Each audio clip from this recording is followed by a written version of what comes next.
Hey guys, so I did not plan to make this video. I'm not going to talk about my future plans for this channel anymore at all. Because the reality is that things just keep changing and I'm getting told what to do, so it's completely out of my hands. And every time I say, oh, I'm going to have a break or do this, it doesn't work out because the flow of things and what I'm being directed and told to do, and there's a strong element of that I haven't talked about explicitly, but I'm getting a lot of behind the scenes direction from God directly via the Holy Spirit about what to post and when and how. Those two factors mean I can't plan. So, I think it's going to be a break for a while, but I asked for confirmation and I like, yeah, I can. It's fine for me to post this video. I basically got told to go on a break, but this event just happened and I now realize I need to post the stream like right away, like tonight. So I'll crack into it now. I did need to give you a bit of an introduction to give some context and also to explain a little shift in strategy for the channel. So I've included the link to a zero hedge article in the description box below. Please go down there and click on it and have a look.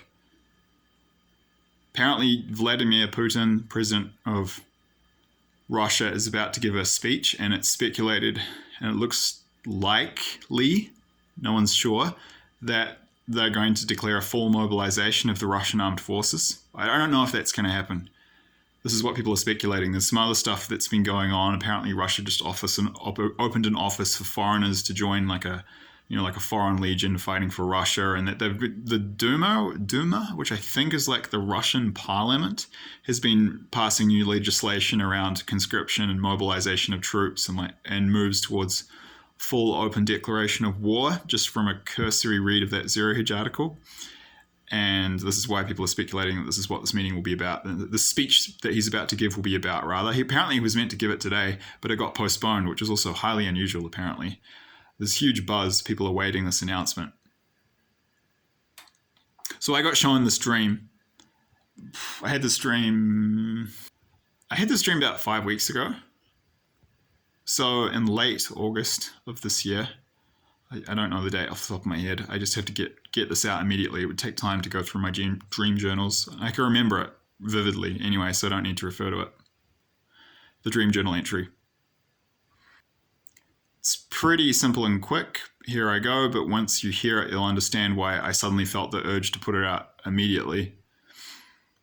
So in this dream, I was shown a map. Very simple and quick.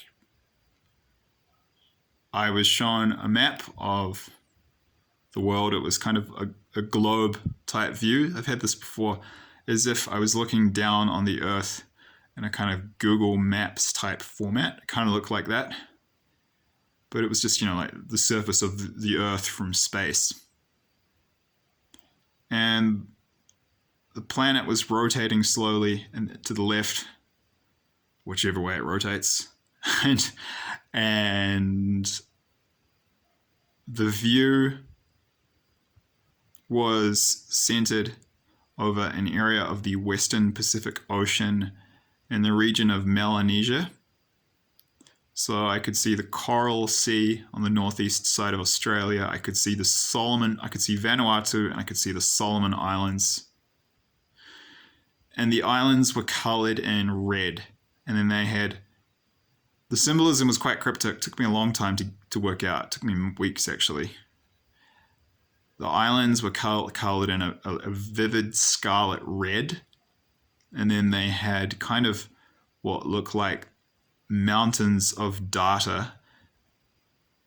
So very steep, sharp kind of bar graphs that was symmetrical, like either side was, roughly the same shape. But then they went up really tall, so they were so steep and narrow, they almost looked like pins. And the view panned over these islands, and I could see these different islands colored in the scarlet red with this. They kind of had the shape of the Eiffel Tower. That's what these, but it was data. So it looked like the Eiffel Tower, but when you zoomed in, you could see it was they look like the different. It looked like these small Eiffel Towers, were made up of, say, 5 different vertical bars, each very tall and narrow. So they were like bars on a bar graph. And so I got this slow panning view of Melanesia, Northern Coral Sea, the Solomon Islands and Vanuatu. And I had a sense and a knowing that other regions to the west, the south, and east were also affected by this. So that they looked the same, but it was focused on this area. And then the Holy Spirit started talking to me. So God began speaking to me in the dream through the Holy Spirit. It was audible, and it said to me that full mobilization of the Russian armed forces are coming, and then it just gave me a number, and it was 3 million personnel. And I've included the link below, but if you look on Wikipedia, on the list they provide publicly for the armed forces of the world by size, you can click one of the little arrows on one of the columns to rearrange the data in descending order from largest armed forces to smallest in terms of number of personnel, both active, reserve, and reserve, like reserve forces. And then they also have paramilitary forces in there. And you will see that the number of active duty personnel plus the number of reserves for Russia equals 3 million people, which is not an accident, and I didn't know that number beforehand. Actually, if you include the paramilitaries, it's 3.5 million. But the point is, I had no idea about this, and the number matches perfectly the number of active duty personnel plus reserves. It's not a coincidence, it's God. So that was pretty mind-blowing. Brief aside/tangent, interestingly, which this blew my mind, if you look at that table, the country with the largest number of military personnel is North Korea, which is one freaking huge outlier. But yeah, so it's no wonder they're going to feature prominently in World War III with that level of number of military personnel in a country with that few people. And people have seen Eyes Open in California Dreams, have seen that the North Koreans will be the most brutal of the countries that invade our own. So really psycho, narcissistic, emotionally and spiritually shut down. So yeah, so the actual dream itself and what I was shown was very short and very brief. I made friends with a nice Texan couple who are Christians from Houston here at the place where I'm staying in Vilcabamba in the last week. And the wife in this couple has gotten a lot of prophetic dreams and had a friend she used to do dream analysis with, and she shared with me this interesting fact that sometimes the shortest dreams you get from God and the simplest actually have the most symbolism, which is new information for me, but it kind of applies here. So I know it's a little bit bloated talking about other stuff besides the dream, but I need to do that. What I just said, it kind of explains why this is. I'll still keep it as short as possible because I know people like these videos brief, concise, to the point. But it takes a long time to explain everything, so I can't make it 5 minutes. But I will wrap it up now. So what I was being shown was a new empire in the Southwest Pacific.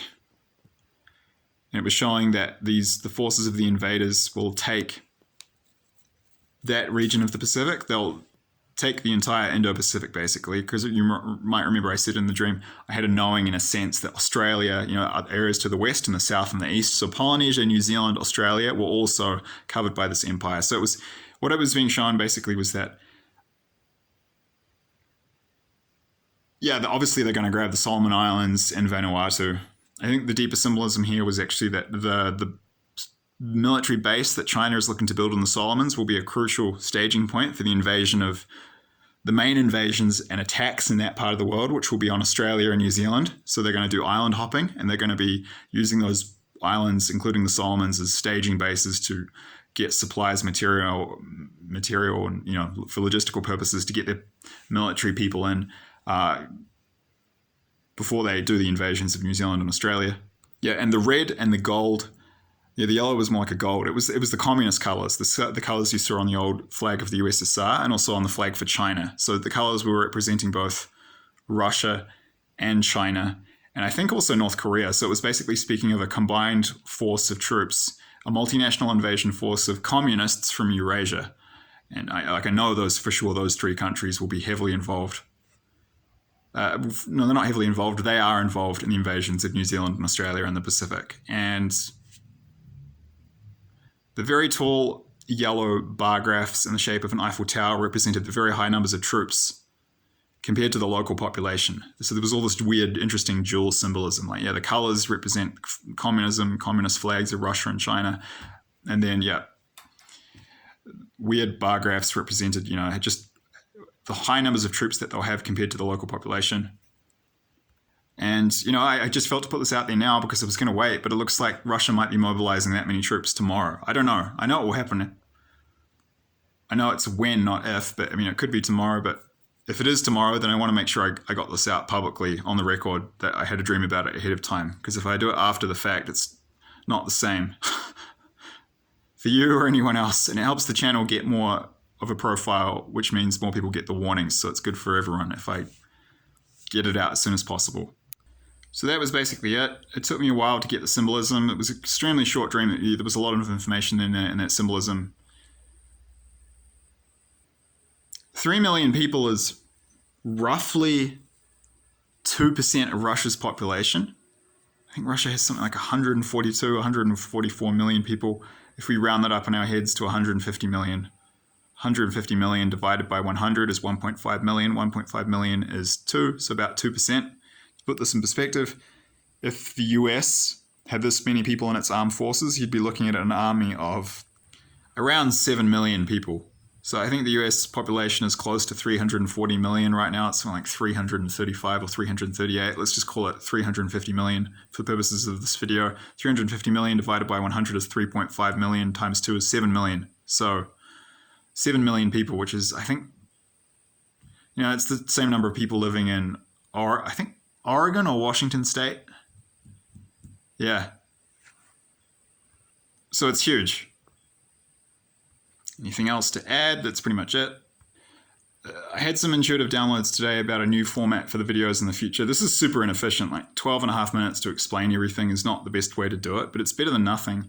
And there's a much better way I was having inspiration for today of doing it, which I'll look at doing in the future. But for now, this is better than nothing. So it's better to get the warning out than to get nothing out at all. Please refer to this disclaimer in the description box below if you have not already read that. That's important information that anyone who listens to this audio, it's not really a video, that they need to see. And I once again just encourage everyone, I know I keep hammering this point, but I keep doing it for a reason. I'm just gently tapping away to emphasize, if you're not planning to fight in the armed forces or the resistance forces, just look at taking steps, step by step, towards getting to one of the safe zones. It looks like South Africa will be one too, but I haven't got enough information about that to confirm that 100% yet and to make a video on it.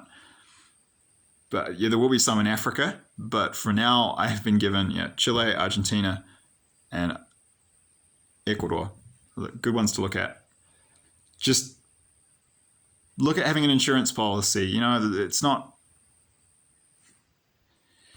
It's not much to ask from a risk-reward equation perspective. I think you can get citizenship. I think you can get residency here in Ecuador for not really that much money for a middle-class person from our countries, like something like 20 or 30,000 US. And the peace of mind and security that having a bug-out option in one of these safe zone countries for the time of chaos and the years ahead is